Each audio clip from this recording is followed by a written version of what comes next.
Madam വളരെ വറീഡാണല്ലോ. Hey, it is all part of this job. ഇതിനേക്കാൾ ഭേദമായിരുന്നു പഴയ ടീച്ചറുടെ ജോലി എന്ന് തോന്നുന്നുണ്ടോ? ദേ, ഞങ്ങൾക്ക് ഒരു ടെൻഷനും ഇല്ല. ഉത്തരവിന് കാത്തു നിൽക്കുന്ന പട്ടാളക്കാരന്റെ അവസ്ഥയാ. എന്താന്ന് വെച്ചങ്ങ് പറഞ്ഞാൽ മതി. ആ, ഞാൻ രാജുവിനെ അടിയന്തരമായി വിളിപ്പിച്ചത് സിറ്റുവേഷൻ ഒന്ന് അസസ് ചെയ്യാനാണ്. മറ്റന്നാൾ എന്തെങ്കിലുമൊക്കെ സംഭവിച്ചേക്കാം. നമ്മളെ കൊണ്ട് ചെയ്യാവുന്നത് നമ്മൾ ചെയ്യാം. ആരെ ഒതുക്കണം അതിങ്ങ് പറഞ്ഞാ മതി. അടിയുണ്ടാക്കാൻ തനിക്ക് ധൃതിയായി. സമാധാനമായ ഒരു ഇലക്ഷൻ ആ ക്രിമിനൽ പുറത്ത് നിൽക്കുമ്പോൾ നടക്കുവോ? അവനെ പോക്കണം, അത്രയല്ലേ ഉള്ളൂ. ഇനി രാജമാണിക്യം നാടാരെ 2 ദിവസം ലോക്കപ്പിലിടണം. അത്രയ്ക്കൊന്നും വേണ്ട. എന്നാ മേഡം പോയി ഒരു ട്രാങ്ക്ലേസർ ഒക്കെ അടിച്ച് സുഖമായിട്ടൊന്ന് ഉറങ്ങ്. ഇനി ഇത് കഴിഞ്ഞിട്ടേ എനിക്ക് ഉറക്കുള്ളൂ.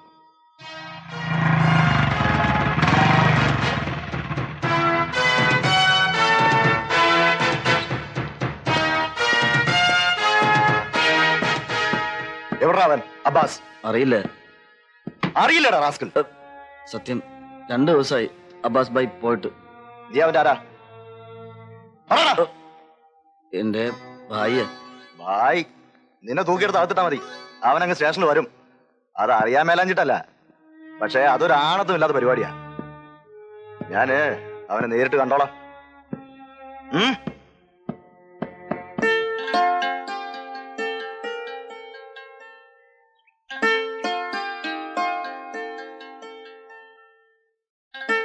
ഇത് ഒരു വഴിത്തിരിവാണെന്ന് വിചാരിക്കണം. വേറെ പ്രശ്നമൊന്നുമില്ലല്ലോ. എല്ലാ ബൂത്തിലും നമ്മൾ ആളുകളുണ്ട്. നമസ്തേ ജി. വാ. വിജയ് ആപ്കി പാസ് ഹൈ. ജരൂർ. നേതാജി പറഞ്ഞ പോലെ ഒന്നും സംഭവിക്കില്ല. അബ്ബാസ് ഭായ് എന്നോട് സത്യം ചെയ്ത് പറഞ്ഞു, നേതാജി ജയിക്കും.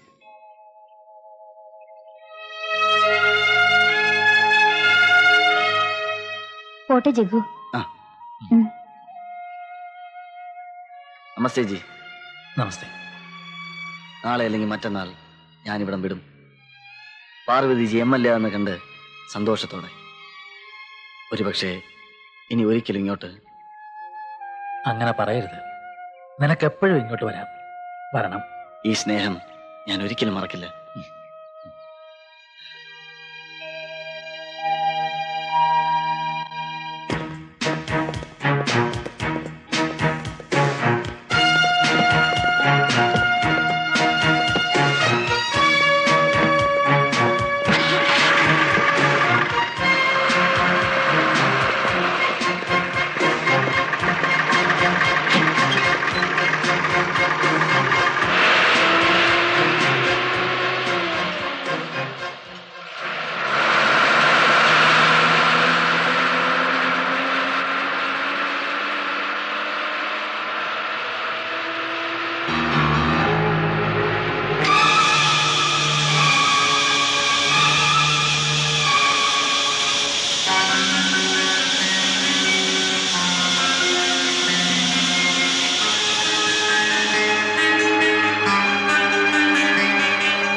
വോട്ടെണ്ണുമ്പോ ഇവരുടെ ഗതി എന്താവും?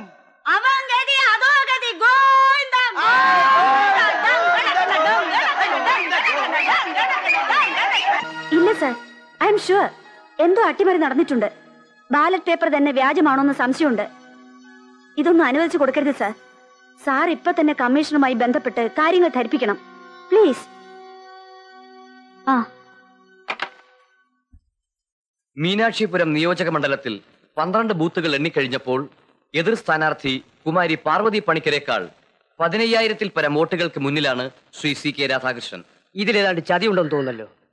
ഒരു സംഘർഷാവസ്ഥ ഒഴിവാക്കാൻ കൂടുതൽ പോലീസിനെ അവിടെ സജ്ജമാക്കിയിട്ടുണ്ട്.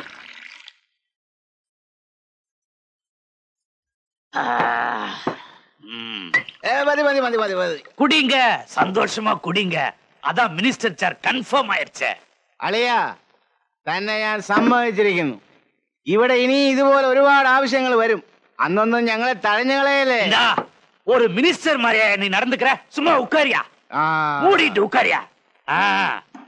அப்பாஸ், நான் உங்களுக்கு வார்த்தை கொடுத்த மாதிரி நீங்க செஞ்ச வேலைக்கு അയാൾ എന്തെങ്കിലും പ്രശ്നങ്ങൾ ഉണ്ടാക്കാതിരിക്കില്ല. കൂടുതൽ പോലീസ് ഫോഴ്സ് വേണം. ജനങ്ങളെ കാര്യങ്ങൾ പറഞ്ഞ് മനസ്സിലാക്കാം. Okay sir. എന്താ മേഡം? ഇലക്ഷൻ അസാധുവായി പ്രഖ്യാപിച്ചു. TV ന്യൂസ് ഇന്ന് രാത്രി തന്നെ ഉണ്ടാവും. ഓർഡിനൻസ് നാളെ വരും. ഈ ചുവപ്പ് നാടയിൽ കുരുങ്ങിക്കിടന്ന് ഇത്രയെങ്കിലും ചെയ്യാൻ കഴിഞ്ഞല്ലോ. സമാധാനമായി. ഛെ, എന്തുപറ്റി? അല്ല, നാടാരെയും അവന്റെ UP-ക്കാരൻ കൂലിത്തല്ലുകാരനെയും ഒന്ന് കൈകാര്യം ചെയ്യാൻ പറ്റിയ സമയമായിരുന്നു. അതിനു മുൻപ് ട്രാൻസ്ഫർ കിട്ടിയില്ലേ? അല്ല, അവന്മാരെ കൊണ്ട് അതല്ലേ പറ്റൂ. വിഷമിക്കണ്ട. ട്രാൻസ്ഫർ ആയി ചെല്ലുന്നിടത്തും കാണും നാടാരും CKയും അബ്ബാസും ഒക്കെ. തൊലഞ്ഞില്ലേടോ, എല്ലാം തൊലഞ്ഞില്ലേ?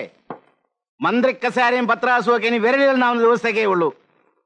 അയാളും അയാളുടെ ഒരു അമ്മാനുള്ള ഖാനും. അന്നേ ഞാൻ പറഞ്ഞതാ ഇതൊക്കെ ഇങ്ങനെ അവസാനിക്കാനേ സാധ്യതയുള്ളൂ എന്ന്. അപ്പത്താൻ എന്താ പറഞ്ഞത്?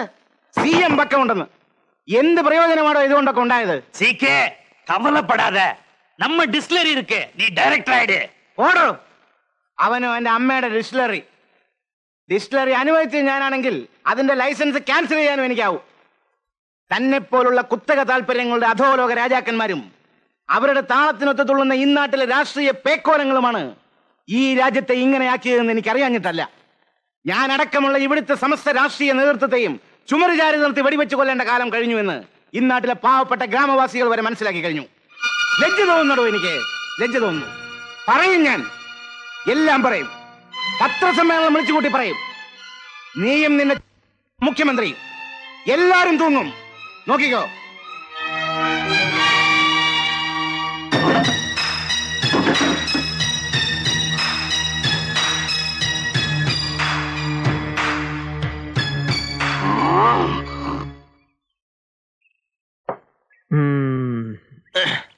മതി അല്ലേ ജഗോ?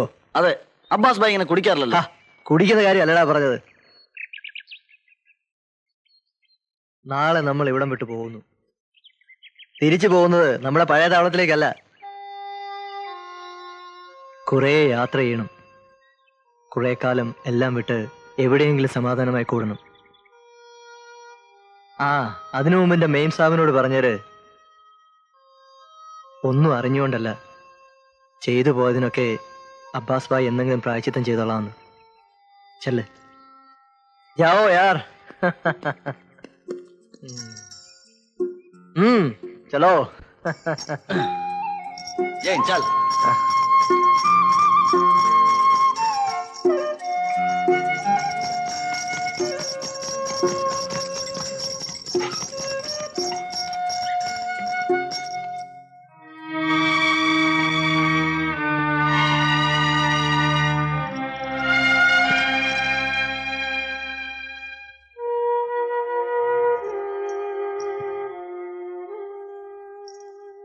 മതിയായല്ലോ നിങ്ങളുടെ നാടാർക്കും അബ്ബാസിനും. എന്തിനായിരുന്നു ഈ ബഹളമൊക്കെ? ഇപ്പൊ ആർക്കും ഇല്ലാണ്ട് പോയില്ലേ? അബ്ബാസ് ഭായിക്ക് വിഷമമുണ്ട്. എന്നെങ്കിലും ഇതിന് പ്രായച്ചിത്തം ചെയ്തോളാന്ന് എന്നോട് പറയാൻ പറഞ്ഞു. സത്യം.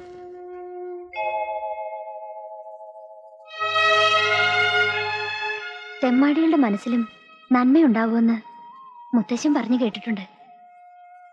ഇപ്പൊ മനസ്സിലായി. മേം സാബ്, എന്നെ വെറുക്കരുത്. ഞാൻ എന്തിനാ ജഗ്ഗുവിനെ വെറുക്കുന്നത്? പിന്നെ അറിഞ്ഞോണ്ട് എന്തിനാ ജഗ്ഗു അയാളുടെ കൂടെ?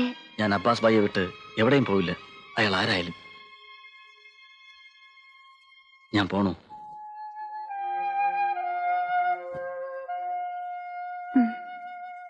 ഇനി എന്നെങ്കിലും ഞാൻ വന്നാലും ഇങ്ങനെ ചിരിച്ചുകൊണ്ട് വേണം എന്നെ കാണാൻ. പോട്ടെ.